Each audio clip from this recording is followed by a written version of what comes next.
We're calling on parents, we're calling on young people, and we're calling on the community to continue to wrap their arms around our youth today. First on the stations of 11 Alive this Sunday, gun violence in metro Atlanta overnight claiming the life of a teenage girl. The scene outside of Benjamin E. Mays High School off the west end of the perimeter and north of Cascade Road. Caught in the crossfire, 16-year-old Breasia Powell. She was in critical condition when EMTs arrived. Powell was taken to Grady. It is there she later died. Another person who was shot, also 16, survived the attack. And all this taking place at what tonight is officially being called an unauthorized gathering. We have team coverage tonight. We go live outside Mays High School now to 11 Alive's Teresa Bowles with what we know at this hour. Teresa.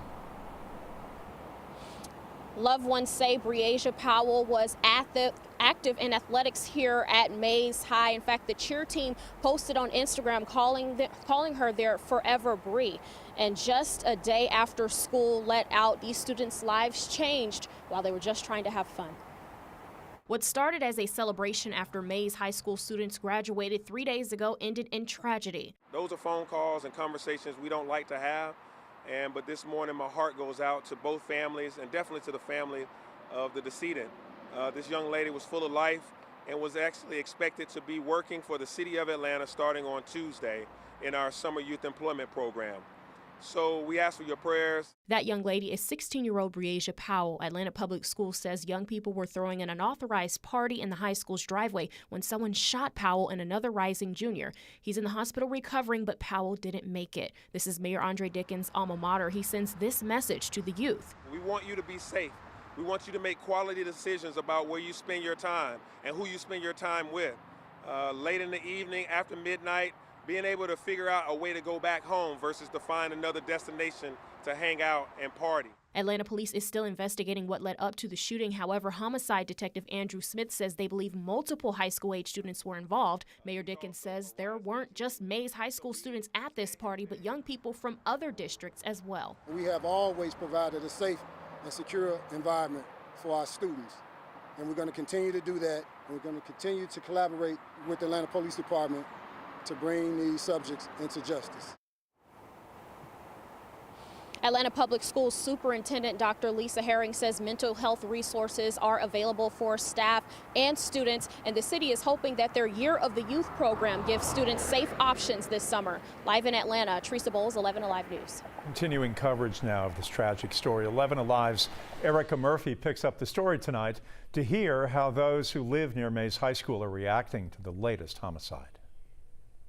Sunday's shooting outside Mays High School in southwest Atlanta, which claimed the life of 16-year-old Breasia Powell, came as a sobering shock for those who live in the area, including Berneykia Clifton-Nixon. She was young. She was 16. You know, she didn't even have a chance to live her life as develop her own family and raise her own children.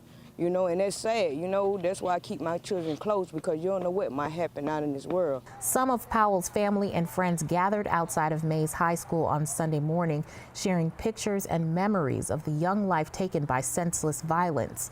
Ernest Wilson also lives in the neighborhood and says this latest shooting is not a surprise. It's almost like what's new, but we got to do something about it. Not as a shock, but we got to do better. That's our youth. That's our future. So, you know, we got to do better. Family members tell 11 Alive the group of teens had been at a graduation party before making their way to Mays. Another 16-year-old was shot, making the latest scene of youth gun violence to rock Atlanta. What happened overnight outside Mays High School now has Clifton-Nixon rethinking how she'll keep her kids safe moving forward. You know, because you don't know who might come down and start shooting or doing drive-bys or doing reckless driving. You know, I don't even put them in no school programs. I don't even take them to the park unless I'm with them, because there's too much going on. Reporting from Atlanta, Erica Murphy, 11 Alive News. For more information on this tragic story, you can stay connected at 11alive.com for all the information.